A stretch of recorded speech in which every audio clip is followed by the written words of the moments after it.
1 Reis, capítulo 17, a partir do verso 6. Nós vamos ler até o verso 24. É a segunda mensagem da série de mensagens bíblicas sobre o ministério profético de Elias. 1 Reis 17, 6 em diante. Diz assim a palavra do Senhor: Os corvos lhe traziam pela manhã pão e carne, como também pão e carne ao anoitecer, e bebia da torrente. Mas, passados dias, a torrente secou, porque não chovia sobre a terra. Então lhe veio a palavra do Senhor, dizendo: Dispõe-te e vai a Sarepta, que pertence a Sidom, e demora-te ali onde ordenei a uma mulher viúva que te dê comida. Então ele se levantou e se foi a Sarepta. Chegando à porta da cidade, estava ali uma mulher viúva apanhando lenha. Ele a chamou e lhe disse: Traze-me, peço-te, uma vasilha de água para eu beber. Indo ela buscá-la, ele a chamou e lhe disse: Traze-me também um bocado de pão na tua mão. Porém ela respondeu: Tão certo como vive o Senhor teu Deus, nada tenho cozido. Há somente um punhado de farinha numa panela e um pouco de azeite numa botija. E veja aqui, apanhei 2 cavacos e vou preparar esse resto de comida para mim e para o meu filho. Comê-lo-emos e morreremos. Elias lhe disse: Não temas, vai e faz o que disseste. Mas primeiro faze dele para mim um bolo pequeno e traze-mo aqui fora. Depois farás para ti mesma e para teu filho. Porque assim diz o Senhor, Deus de Israel: a farinha da tua panela não se acabará e o azeite da tua botija não faltará, até o dia em que o Senhor fizer chover sobre a terra. Foi ele fez segundo a palavra de Elias. Assim comeram ele, ela e a sua casa muitos dias. Da panela a farinha não se acabou e da botija o azeite não faltou, segundo a palavra do Senhor, por intermédio de Elias. Depois disto, adoeceu o filho da mulher, da dona da casa, e a sua doença se agravou tanto que ela morreu. Então disse ela a Elias: Que fiz eu, ó homem de Deus? Vieste a mim para trazeres à memória a minha iniquidade e matares o meu filho? Ele lhe disse: Dá-me o teu filho. Tomou dos braços dela e o levou para cima ao quarto, onde ele mesmo se hospedava, e o deitou em sua cama. Então clamou o Senhor e disse: Ó Senhor meu Deus, também até a esta viúva, com quem me hospedo, afligiste, matando-lhe o filho? E estendendo-se 3 vezes sobre o menino, clamou ao Senhor e disse: Ó Senhor meu Deus, rogo-te que faças a alma deste menino tornar a entrar nele. O Senhor atendeu a voz de Elias, e a alma do menino tornou a entrar nele e reviveu. Elias tomou o menino e o trouxe do quarto à casa e o deu à sua mãe e lhe disse: Vê, teu filho vive. Então a mulher disse a Elias: Nisto conheço agora que tu és homem de Deus e que a palavra do Senhor na tua boca é verdade. Aleluia. Pai nosso, suplicamos a Ti que Teu Santo Espírito ilumine nossos corações e mentes. Queremos compreender a Tua palavra e a Tua direção para as nossas vidas. Fala conosco, Senhor. Que nesta noite eu seja boca de Deus para este povo.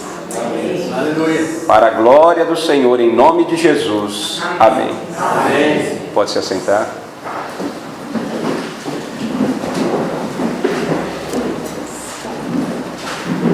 Lembrando aos irmãos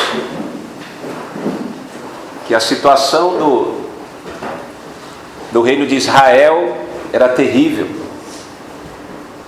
Durante o ministério profético de Elias, o povo de Deus, do reino das 10 tribos de Israel, passava pelo momento mais tenebroso da história de Israel. O povo vivia em trevas, trevas espiritual e, por consequência, trevas do ponto de vista moral também. O povo havia virado as costas ao Deus de Israel.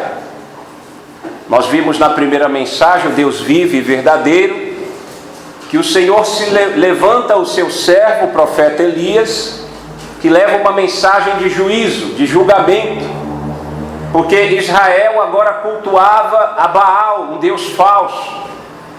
Israel atribuía a Baal poderes que pertenciam a Jeová, Javé, o Deus de Israel, e Deus não toleraria aquilo de maneira impune. E por isso o profeta Elias foi levantado por Deus e enviado a Israel, e com ousadia e coragem, o profeta Elias anunciou a mensagem divina de julgamento. Rei Acabe, tão certo como vive o Senhor, Deus de Israel, perante cuja face estou, não haverá nem orvalho, nem chuvas, segundo a minha palavra. E por mais de 3 anos, porque 6 meses já estava em estiagem, e aquele povo que cultuava ao Deus Baal, Deus com D minúsculo, e acreditavam que era o Deus das tempestades, das chuvas, da fertilidade e por consequência o Deus da vida, já estavam celebrando ao Deus Baal, e naquele culto do baalismo esperavam que as chuvas viriam. Mas segundo a palavra do servo de Deus, do profeta de Deus, do porta-voz de Deus, não caiu uma gota, sequer o orvalho durante o período noturno, nem isso mesmo caiu. E Deus então envia o seu profeta para escapar da perseguição promovida pelo perverso rei Acabe e também pela malvada Jezabel, a sua esposa. E ele esconde o profeta Elias no ribeiro de Querite, provavelmente uma região desértica, afastada. E naquele lugar, de maneira sobrenatural, o homem de Deus, o profeta Elias, ele recebe o alimento conforme a provisão do nosso Deus. De maneira sobrenatural, um milagre acontece. Corvos que eram animais impuros, aves impuras, de manhã e ao anoitecer traziam pão e carne para o profeta Elias. E ele podia também matar a sua sede com as águas do ribeiro da torrente de Querite. Querite era um centro de treinamento de Deus para os seus filhos. O profeta Elias foi levado por Deus àquela escola. A Bíblia não diz se Elias veio de uma escola de profetas, mas certamente Deus estava tratando do seu servo naquele centro de treinamento. Querite era o centro de treinamento. Ele estava moldando na medida certa, preparando aquele homem para situações importantíssimas. Pois bem, conforme a palavra do homem de Deus, não chovia e o ribeiro se secou. E a comida não vinha mais. O profeta Elias aguardou a direção de Deus, que é exatamente o que devemos fazer. Eu e você precisamos aguardar a direção de Deus, mesmo quando acaba o nosso suprimento, mesmo quando parece que não tem mais jeito, está difícil. Aguarde a direção de Deus, não seja precipitado, não seja precipitado. O profeta Elias então recebe a direção de Deus. Vá até Sarepta, cidade entre Tiro e Sidom na Fenícia. Ali eu ordenei, como eu ordenei aos corvos, agora eu ordenei à viúva, uma viúva, que ela te daria alimento. Alguns estudiosos, eles não têm uma unanimidade com respeito à distância. Alguns falam que é mais de 100 quilômetros, outros dizem que é menos. Mas é fato que o profeta Elias obedeceu à voz do Senhor e seguiu pela região desértica, com todas as dificuldades, certamente sedento, talvez já com fome, até Sarepta, aquela cidade onde Deus havia ordenado a uma viúva que o sustentasse. E aqui nós começamos a nossa história, que nós vamos avaliar hoje, e eu quero até dar um título para a nossa mensagem desta noite, que é Refinado como Ouro. Refinado como ouro. Então, no verso 8 diz que vem a palavra do Senhor ao profeta Elias, dizendo: dispõe-te e vai a Sarepta, que pertence a Sidom, e demora-te ali onde ordenei a uma mulher viúva que te dê comida. Meus irmãos, primeiro o profeta Elias tem um teste de fé dramático. Ele tem que levar uma mensagem de juízo para um rei perverso, o rei Acabe. E ele faz aquilo com ousadia, com coragem, ele é obediente e fiel a Deus. Depois continua a prova da fé de Elias. Ele vai até Querite, e naquele lugar ele depende dos corvos para que tragam comida, pão e carne de dia, pão e carne de noite, e das águas do ribeiro de Querite para matar a sua sede. Até que ele vai acompanhando que aquela fonte de água está se secando, porque não chovia em Israel, e tamanha era a seca e a estiagem, que até os reinos ao redor de Israel, como é o exemplo de Sidom, também sofriam com a falta de água, e por consequência a seca, a fome, o problema econômico, financeiro, visto que era uma civilização, eram povos agrários. E depois então Deus dá a direção. Quando parece que tudo já estava melhorando, Deus dá uma ordem: vai até Sarepta. Sarepta significa, é o significado etimológico da palavra, lugar de fundição, fornalha de fundição. Olha só, e esse nome da cidade tem muito a ver com o que o profeta e mesmo com o que a viúva vai passar naquele lugar. Então Deus manda o seu profeta, o seu porta-voz, para um lugar. E veja bem, que prova de fé. Ele deveria sair da terra de Israel, a terra Canaã, a terra prometida ao povo de Deus, mas que passava um momento de privação, de dificuldade por conta da apostasia, do afastamento dos caminhos do Senhor. E agora envia o profeta para a terra do inimigo. O profeta Elias está sendo perseguido, irmãos. Ele é procurado, foragido. Nos nossos dias já estava estampado lá na página dos procurados: profeta Elias, procura-se vivo ou morto. E esse homem é enviado por Deus exatamente para a terra do inimigo. Sidom era exatamente o reino, a terra natal de Jezabel. Mas, meu Deus, como é que é isso? Deus manda o servo fiel para a boca do leão, joga para dentro da fornalha, daí Sarepta, lugar de fundição, fornalha de fundição, é o cadinho de Deus. O cadinho é o lugar da provação, das circunstâncias extremas. Deus envia o servo fiel dele para aquele lugar, mas ele manda com um propósito. Veja que o profeta Elias, ele certamente poderia titubear da fé. Como é que é isso, Deus? Eu sou fiel, acabaram as águas, agora o Senhor está me enviando para o território inimigo. Tudo bem, mas o Senhor está me enviando para uma mulher me sustentar, e uma mulher viúva, num contexto patriarcal, que a mulher não tinha muitas oportunidades, ainda mais numa sociedade agrária, e sobretudo no momento de seca e estiagem. E essa mulher era viúva, e em território inimigo, e ela era estrangeira, ela não era judia. Deus estava trabalhando no profeta Elias. Quando Deus levanta Deus levanta você, Ele precisa trabalhar em mim, precisa trabalhar em você. E Ele tem que quebrar todo o orgulho que existe em nossa vida. Pense num homem judeu que veio das montanhas de Gileade, separado da idolatria de Israel, que foi obediente a Deus e pregou a mensagem de juízo, e é enviado praticamente na boca do leão, território inimigo, para depender, para ser sustentado por uma mulher viúva e estrangeira. O profeta Elias obedeceu. O profeta Elias obedeceu. Verso 10. Ele se levantou, foi a Sarepta, chegou à porta da cidade. A porta da cidade naquela época, onde acontecia o comércio, onde aconteciam os julgamentos, era onde as coisas aconteciam. Estava ali uma mulher viúva apanhando lenha. Irmãos, veja como Deus trata dos pormenores. Deus falou com o profeta Elias, mas ele não diz nada se falou com a viúva. Mas Deus preparou o lugar e a hora exatos. Quando o profeta Elias chega à porta da cidade de Sidom, de Sarepta, que ficava próximo entre Tiro e Sidom, naquele momento o profeta, ele visualiza uma viúva carregando lenhas. E ele pede água para a mulher.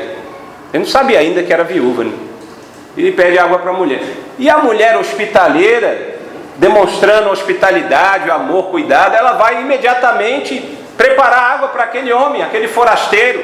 E naquela época, pelas roupas, pelos trajes, até a fisionomia, eles reconheciam: aquele é de Israel, esse é de Sidom, aquele é samaritano. Mesmo com toda aquela briga étnica, a mulher vai preparar água para o profeta Elias. E o profeta Elias, vendo a obediência daquela mulher, a hospitalidade, ele vai: vou aproveitar um pouquinho mais. Mulher, além da água, traz alguma coisa para eu comer.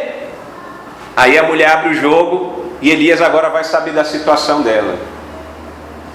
Veja lá, acompanhe comigo no verso 12. Olha o que a mulher fala para o profeta Elias: tão certo como vive o Senhor teu Deus. Ela reconhece que ele é um homem de Deus, do Deus de Israel. Nada tenho cozido, há somente um punhado de farinha na panela e um pouco de óleo na botija, de azeite na botija. E vês aqui, apanhei 2 cavacos, lenha, gravetos. Vou preparar esse resto de comida. Ele acendeu o fogo para preparar a comida com aquele punhado de farinha e um pouco de azeite que sobrou na botija. Para mim, para o meu filho, vamos comer e depois vamos morrer. Que prova de fé para Elias, que prova de fé para a viúva. Mas eu vejo aqui, quando a Bíblia mostra Deus levantando esta viúva miserável, pobre, para sustentar o homem de Deus, eu me lembro do texto de 1 Coríntios 1, 28 e 29. Deus usa as coisas humildes, Deus usa as coisas desprezadas do mundo, bem como as que não são, para confundir as que são. Deus levantou foi a viúva miserável, pobre, que estava à beira da morte, que ia fazer a última refeição antes de morrer com seu filho. A gente podia esperar que Deus levantasse uma viúva rica, ou uma família rica para o sustentar, talvez ali mesmo no reino de Israel, talvez em Judá, os patrícios, os irmãos judeus. Não, Deus manda para o território inimigo, para que uma mulher viúva, estrangeira e que era miserável, viesse a sustentar o homem de Deus. Oh Deus, precisa de fé, precisa de muita fé. Será que Deus errou? Deus não erra. Quando Ele dá uma ordem, obedeça. E mesmo que você não compreenda, saiba que Ele não erra. É isso que Ele está mandando, faça isso. Verso 13. Elias disse àquela viúva: não temas. Alguns estudiosos dizem que essa expressão não temas aparece pelo menos 366 vezes na Bíblia. Isso é um indicativo de que pelo menos para cada dia do ano, Deus fala para mim e para você: não temas. Não temas. Não temas, homem de Deus, não tema, mulher de Deus. Não temas. Não tenha medo. Não fique com medo. Deus está no controle, Ele é sustentador. Deus, Ele entra com providência. Ele não abandona os seus. Não temas. Vai e faz o que disseste. Vai lá, prepara o seu bolo lá para você e para o seu filho. Mas primeiro, faze dele para mim um bolo pequeno e traz-me aqui fora. Meu Deus. A mulher deve ter imaginado: esse homem de Deus é um egoísta. Eu estou dizendo aqui que eu estou à beira da morte. Só uma mulher miseravelmente pobre, sem recursos. Só tem um punhado de farinha na panela, pouquinho de azeite na botija. Vou preparar a última refeição antes da morte. E ele vem pedir que faça primeiro para ele, aí eu não vou ter mais nada, nem para mim, nem para o meu filho. Como é que essa mulher obedece uma ordem dessa? Isso aqui foi uma revelação de Deus. Não é a palavra do homem Elias, é a palavra do profeta Elias. Sabe quando eu falo para vocês que não adianta vir pregar aqui só palavras? Tem que ser com poder, na unção do Espírito, para que haja transformação de vida, salvação. É exatamente o que aconteceu aqui. Aquela mulher, ela não deu ouvidos tão somente à palavra de um homem, mas ela ouviu o próprio Deus falando pela boca de Elias. E ela ouviu Deus falar e creu, teve fé, acreditou, confiou. Por isso ela vai lá e pega o restinho que tinha para preparar comida para ela e para o filho antes de morrer. Prepara primeiro para o homem de Deus, que é como se ela preparasse primeiro para Deus, entregasse primeiro para Deus as primícias para o Senhor. Em primeiro lugar é o nosso Deus, a prioridade número 1 é Deus. Por isso ela fez dessa maneira. Ela foi lá e obedeceu. Aí depois fez para ela e para o filho, faria para ela e para o filho. Olha lá no verso 14 o que o profeta Elias diz: assim diz o Senhor Deus de Israel, a farinha não vai faltar da panela, nem o azeite da botija. Irmãos, é interessante que o texto aqui mostra que é a cada dia. Então cada dia ela ia lá, buscava farinha, azeite, preparava comida para ela, para o filho e para o profeta. Completou a cota do dia. Lembra do maná no deserto? Então, cada dia ela ia lá, a farinha, o milagre da multiplicação, multiplicava a farinha, multiplicava o azeite, preparava o alimento para ela, para o filho dela e para o profeta, para o homem de Deus, não faltava para aquele dia. E no outro dia ia lá de novo, e nunca faltava. E por muitos dias foi assim, até que Deus fez chover sobre a terra. Até que Deus rompeu com aquele selo, que ele havia cerrado os céus, e caiu chuvas do céu. Então aquela mulher obediente, que também foi posta à prova, ela provou, ela testemunhou do valor de confiar somente em Deus e da providência divina mesmo em circunstâncias difíceis. Lá no verso 17 nós temos uma reviravolta. Tudo caminhava bem. A cada dia a mulher ia lá, tinha farinha, tinha azeite, tinha alimento, tinha o sustento diário, o pão diário, o pão de cada dia. Deus nunca deixou faltar. E é assim que Deus faz conosco. Deus não deixa faltar a provisão diária daqueles que confiam nele. Crê nisso. Mas no verso 17 nós temos uma reviravolta na história desta mulher. A Bíblia diz que o filho dela adoece, uma doença grave, e ele morre.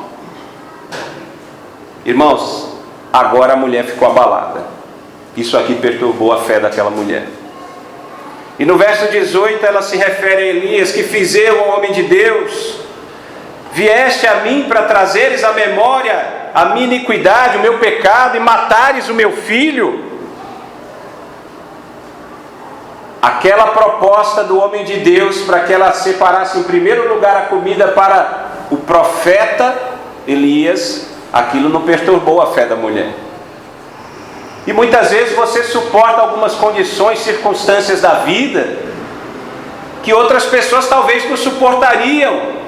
Deus dá graça para a sua vida, mas há outras circunstâncias que nossa fé é perturbada. Nós somos golpeados diariamente com as vicissitudes da vida, e aquilo vai minando a nossa fé, aquilo vai esfriando o nosso ânimo espiritual, nosso fervor espiritual, e aí aquela circunstância acaba nos derrubando, aquela dificuldade acaba nos afastando da presença de Deus. Vem a incredulidade, vem a dúvida, vem o medo, e isso é humano, irmãos. A viúva de Sarepta, e a Bíblia nem diz o nome dela, mas essa mulher demonstrou uma fé grandiosa quando ela preparou em primeiro lugar comida para o homem de Deus. Em primeiro lugar, confiando em Deus, ela fez aquilo que agradava a Deus, porque ela acreditou que aquilo era a palavra oriunda do Senhor. Mas quando o filho dela morre, aquilo vem perturbar. Às vezes vem uma perturbação, uma notícia triste, às vezes vem uma tragédia, às vezes vem uma calamidade, aquela tempestade na sua vida, e isso vem perturbar a sua vida cristã, isso vem abalar a sua fé.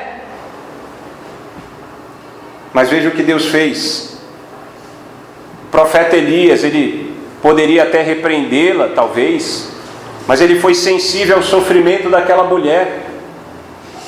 Pediu o filho daquela mulher morto, subiu as escadas até o quarto que havia sido preparado para ele pousar em cima, foi construído em cima da casa daquela viúva, colocou o menino morto sobre a sua cama, e sabe o que ele fez? Murmurou, cerrou os punhos contra os céus, blasfemou contra Deus? Não, ele clamou ao Senhor, exatamente diante daquela circunstância impossível de ser solucionada aos olhos humanos.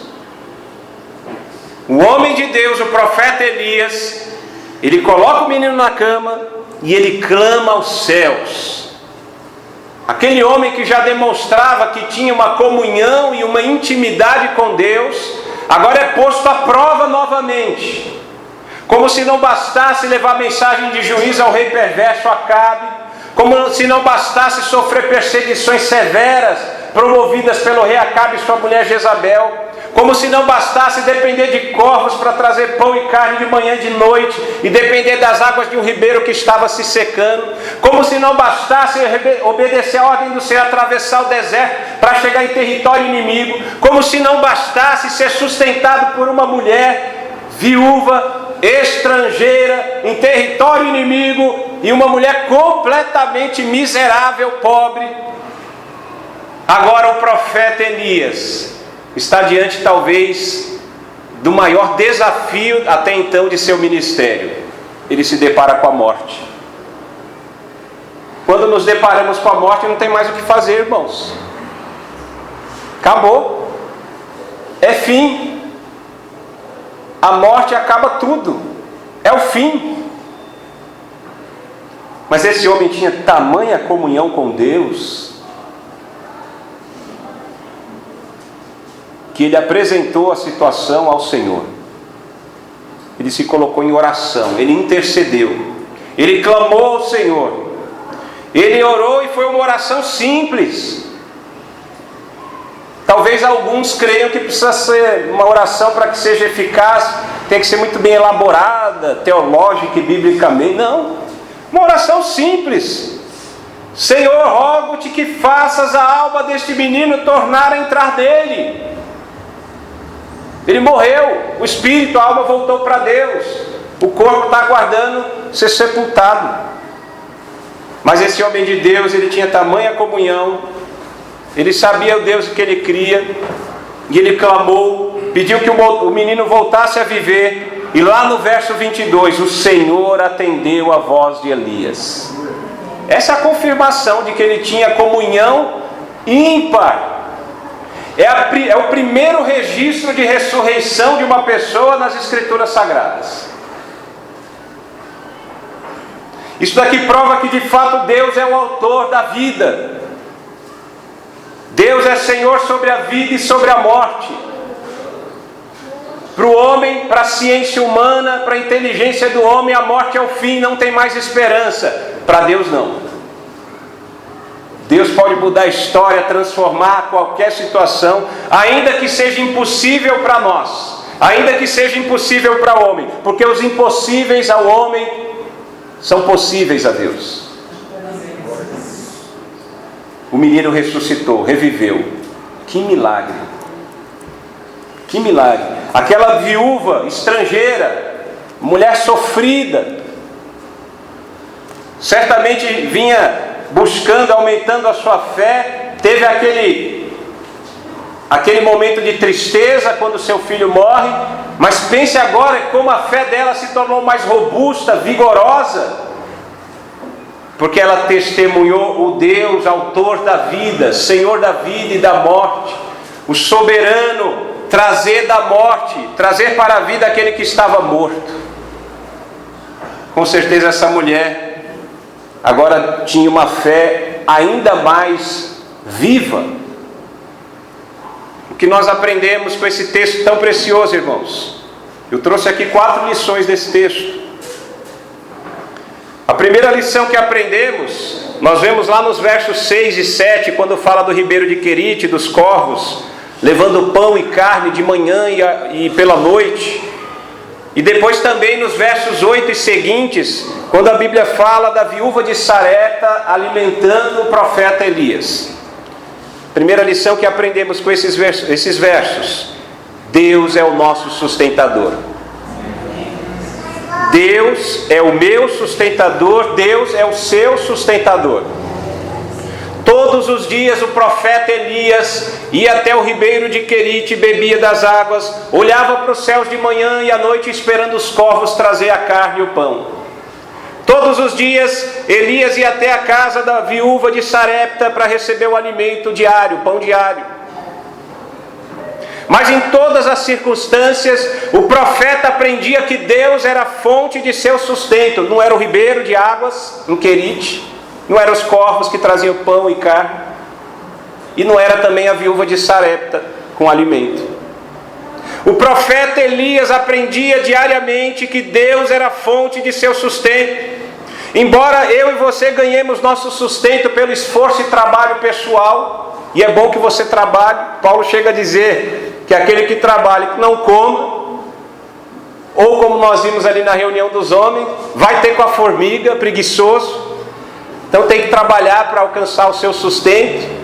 Mas o fato é que, embora nós ganhemos o nosso sustento pelo esforço e trabalho, não podemos esquecer que é Deus quem nos sustenta.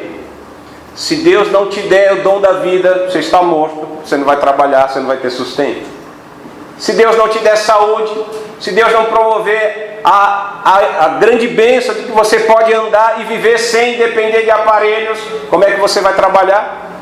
Se Deus não te der o mínimo de inteligência para que você se envolva do seu trabalho secular, para você alcançar o seu sustento, como é que você vai trabalhar e ganhar? Então, no fim das contas, Deus é a fonte de todo o nosso sustento. Tudo que temos recebemos de Deus, até a nossa capacidade, até a nossa inteligência. Por vezes Deus vai desviar os seus olhos, os meus olhos, os seus olhos, do sustento que Ele providencia para o sustentador que é Ele. Às vezes Ele vai tirar o que você tem, porque você está tão orgulhoso, acreditando que é você que tem alcançado e conquistado, não é essa palavra que usam tanto? Conquistado essas bênçãos, que você se esquece que é Deus que te sustenta. É Ele que dá todas as condições, prepara todas as circunstâncias para que você tenha tudo. Então lembre-se disso, irmão, Deus é o nosso sustentador. A segunda lição que aprendemos, lá no verso 9, quando o Senhor diz ao profeta Elias: dispõe-te e vai a Sarepta. Sarepta eu já disse que é o lugar de fundição, é o cadinho de Deus. É Deus como se fosse um ourive celestial, esmerilhando, colocando a sua pedra preciosa no fogo para que ela seja refinada, colocando o ouro no fogo, na fundição, para que derreta as impurezas e que ele tenha mais valor. E é assim que Deus faz, irmãos. O profeta Elias foi enviado por Deus a Sarepta para que fosse provado e pudesse confiar em Deus em qualquer situação. Em qualquer situação confiar em Deus. A prova do profeta Elias foi muito dura, mas Elias não duvidou da provisão e do sustento de Deus. Ele acreditou na palavra do Senhor, quando o Senhor disse: ordenei a uma mulher viúva que te dê comida, no verso 9. O profeta não duvidou da palavra de Deus. Mas entenda que a viúva de Sarepta também foi duramente provada. Primeiro ela teve que confiar na palavra do profeta, dar a primeira porção para o homem de Deus. Depois Deus ia providenciar para que ela pudesse ter alimento, ela e o filho. E depois também ela foi provada com a morte do filho. E talvez ela tenha sido reprovada nesse segundo teste. Mas o fato é que assim também acontece conosco. Nós passamos por duras provas. mas saímos destas provas refinados como ouro. O ourive celestial que é o melhor para nós, para mim e para você. Nossa fé depois das provas fica purificada e fortalecida, quase que inabalável, que é exatamente o tipo de fé necessária para circunstâncias adversas, circunstâncias desesperadoras. Nós precisamos dessa fé inabalável. E muitas vezes Deus vai nos colocar nesse lugar de fundição, no cadinho de Deus, no lugar de provação extrema, para que Ele nos prepare, para quando vier a circunstância difícil, desesperadora, nós possamos suportá-la e vencê-la pela fé. 1 Pedro 1,7 diz: para que, uma vez confirmado o valor da vossa fé, muito mais preciosa do que o ouro perecível, mesmo apurado por fogo, redunde em louvor, glória e honra na revelação de Jesus Cristo. Nem sempre as dificuldades são prova de que estamos fora do caminho do Senhor. Lembre-se lá de Jó. Os amigos de Jó apontavam os pecados de Jó. Não era questão de pecado, embora ele fosse pecador, mas era escola de Deus preparar Jó naquela circunstância desesperadora, para que ele pudesse ser abençoado ainda mais e para que se cumprisse o propósito de Deus. Portanto, o caminho da obediência e da fé por vezes é coberto de espinhos. As dificuldades são oportunidades para exercício da fé e para que Deus revele ainda mais o seu poder libertador, Ele como Deus Todo-Poderoso. Terceira lição: devemos colocar Deus em primeiro lugar, confiando no seu amoroso cuidado. Veja lá no verso 13, quando a Bíblia diz, quando o profeta Elias diz à viúva de Sarepta: não temas. Um punhado de farinha, um pouco de azeite, será que é suficiente para alimentar uma família, mais o profeta, durante dias, talvez meses? Aos olhos humanos não, mas aquele pouco com Deus se torna muito. E foi a partir daquele pouco que Deus fez o milagre. Deus fez o impossível. Ninguém que confia em Deus passa necessidade sem fim. Você pode até passar dificuldades, mas uma hora Deus dá o escape. Você pode até passar por um momento de privações e de provações, mas uma hora Deus vai te dar a bonança, vai passar a tempestade. Ninguém que confia em Deus passa necessidade sem fim. A viúva de Sarepta, como estrangeira, era prova do que Israel perdia por sua desobediência e apostasia, ter se afastado de Deus.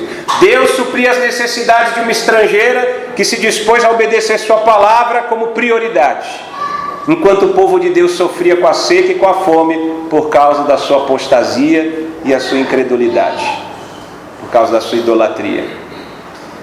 A viúva, sem saber, obedeceu um princípio bíblico lá de Mateus 6,33: mas buscar em primeiro lugar o reino de Deus e a sua justiça, e todas estas coisas serão acrescentadas.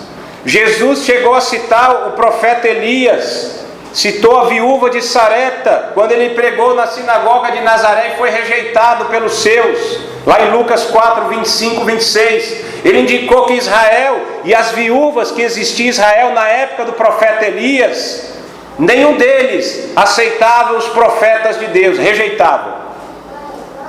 E mesmo havendo tantas viúvas em Israel, Deus enviou o profeta para uma viúva estrangeira, a viúva de Sarepta em Sidom.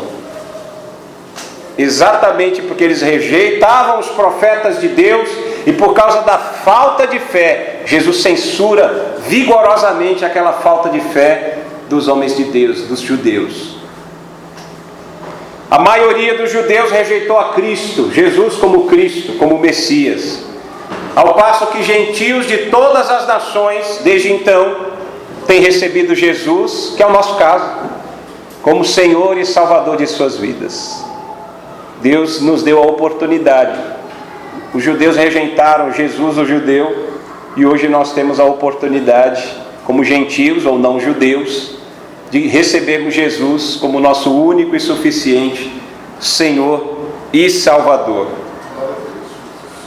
Diante das dificuldades e ansiedades na vida, Jesus encorajou seus discípulos a não terem medo e confiarem no amoroso cuidado de Deus. Mateus 6, 31, 34. Não andeis, pois, inquietos, dizendo que comeremos, ou que beberemos, ou com que nos vestiremos, porque todas estas coisas os gentios procuram. De certo, vosso Pai Celestial bem sabe que necessitais de todas estas coisas. Mas buscai primeiro o reino de Deus e a sua justiça, e todas estas coisas vos serão acrescentadas. Não vos inquieteis, pois, pelo dia de amanhã, porque o dia de amanhã cuidará de si mesmo. Basta cada dia o seu mal. E finalmente, a última lição que aprendemos: a oração da fé pode mudar as condições mais difíceis. A oração da fé pode mudar as condições mais difíceis. Versículos 21 e 22, quando a Bíblia fala: clamou ao Senhor, o profeta Elias clamou ao Senhor, e logo na sequência, o Senhor atendeu a voz de Elias. Eu já disse que é a primeira ressurreição registrada nas Escrituras Sagradas. Cumprimento de Hebreus 11:35. Mulheres receberam pela ressurreição os seus mortos. A viúva de Sarepta, pela ressurreição, recebeu seu filho morto com vida. A fé e a oração podem mudar as coisas e as circunstâncias. Você não muda Deus, Deus é imutável. Mas muitas vezes Deus, através da sua oração, vai alcançar um propósito. Então não deixe de orar e não pare de crer, porque é essa oração da fé que muda as circunstâncias, que muda as coisas. Qual é o impossível que você precisa da ação de Deus? É a conversão do seu marido? É a conversão da sua esposa? É que seu filho volte aos caminhos do Senhor? É que sua filha pare de aprontar, deixe de ser imoral? É que a sua vida financeira tenha uma revolução? É uma porta de emprego? É uma questão de saúde? Você está desenganado pelos médicos, pela medicina? Enquanto a vida é esperança, orai sem cessar, persevere, ore até o fim, até a hora que Deus responder, ou sim ou não, porque Deus pode responder não. A fé e a oração pode mudar as coisas e as circunstâncias. A oração da fé pode mudar as condições mais difíceis, talvez até as impossíveis, se for da vontade soberana de Deus. Quando não há mais nada a se fazer, quando tudo diz que não, o único recurso disponível é a oração da fé. O próprio Senhor Jesus disse: eu sou a ressurreição e a vida. Quem crê em mim, ainda que esteja morto, viverá. E todo aquele que vive e crê em mim, nunca morrerá. E ele termina com uma indagação, uma interrogação: crês tu isto? João 11, 25, 26. Tiago 5,16 diz: a oração do justo pode muito em seus efeitos. Crês tu isto? Você crê nisto? Você acredita que a oração da fé pode mudar quaisquer circunstâncias? Você crê que Jesus, Ele é a ressurreição e a vida? Que Ele pode dar vida espiritual àquele que está morto, e pode até literalmente trazer a vida àquele que morreu? É Deus, não há impossíveis para Ele. Então nós aprendemos, meus irmãos, minhas irmãs, através dessa mensagem refinada como ouro, que Deus é o nosso sustentador, que Deus nos prova para nos preparar e fortalecer, que devemos colocar Deus em primeiro lugar, confiando no seu amoroso cuidado, e finalmente que a oração da fé pode mudar as condições mais difíceis das nossas vidas. Que o Senhor nos ajude a contemplarmos a sua perfeita vontade, a não desanimarmos mesmo diante das circunstâncias adversas. Está difícil? Talvez Deus tenha colocado você nessa circunstância, porque Ele tem por propósito prepará-lo, assim como Ele fez com o profeta Elias. Elias primeiro passou pela faculdade de Querite, Depois ele fez a pós-graduação em Sarepta. E não perca domingo que vem, se Jesus não voltar. Nós vamos ter Jesus agora com pós-doutorado. Aliás, Jesus não, o profeta Elias com pós-doutorado lá no Monte Carmelo. E é assim que Deus trata conosco. Passamos por esses centros de treinamento para que sejamos formados, forjados, aperfeiçoados, refinados como o ouro. Vamos orar? Nosso Deus e nosso Pai, precisamos da Tua graça, Senhor. Queremos ter uma fé robusta, viva, vigorosa, mas temos dificuldades, meu Pai. Nós somos limitados. Clamamos neste momento que o Senhor fortaleça a nossa fé e que o Senhor nos capacite a suportarmos esses centros de treinamento, porque muitas vezes na escola de Deus a disciplina do deserto é tão terrível, Pai. Como é difícil suportar um momento de dificuldade, de aflição. Como é difícil, Pai, quando estamos passando pelo pântano do desespero, quando estamos encarcerados no castelo da dúvida. Oh meu Deus, mas nós queremos com fé e esperança, confiança, obedecer a Tua palavra, a Tua direção e saber que o Senhor tem o melhor para as nossas vidas. Endireita os nossos passos, Pai. Muda nossos corações. Renova a nossa mente segundo a Tua palavra. Trabalha em cada um de nós, Senhor, porque nós precisamos o tempo inteiro de Ti. Muda, Senhor, as circunstâncias. Muda, Senhor, a nossa história. Ó Deus, em nome de Jesus, dá disposição ao Teu filho e à Tua filha, para que eles dobrem os joelhos e clamem em favor daquela pessoa amada que ainda não conhece a Ti. Dá disposição para a oração, ó Deus, intercessão, para que este irmão, essa irmã se coloque na brecha e interceda por esta nação, para que possamos contemplar a mão do Senhor sarando essa terra. Muda, ó Deus, a sorte de cada um de nós, que possamos ter a alegria de testemunhar milagres, de termos experiências profundas com Deus, como a viúva de Sarepta teve a oportunidade e o privilégio, e também o Teu servo o profeta Elias. Ó Deus, aumenta a nossa fé, para que acreditemos que o Senhor é soberano e tem todo o poder, nos céus, na terra e debaixo da terra. O Senhor reina, e não há outro além de Ti. Pai, nós pedimos ainda que o Senhor faça o maior milagre na vida daqueles que amamos. Que o Senhor venha dar vida eterna para aquele parente, aquele familiar, aquele vizinho, amigo, que ainda não recebeu Jesus Cristo como o único e suficiente Senhor e Salvador de suas vidas. Sim, meu Deus, dá disposição e o coração pronto para arrepender-se de seus pecados e para crer no Evangelho. O Evangelho é Jesus Cristo. Muito obrigado, Senhor. Nós Te agradecemos por Teu cuidado, pelo zelo que Tens para conosco, apesar de nós. Em nome de Jesus, amém e amém.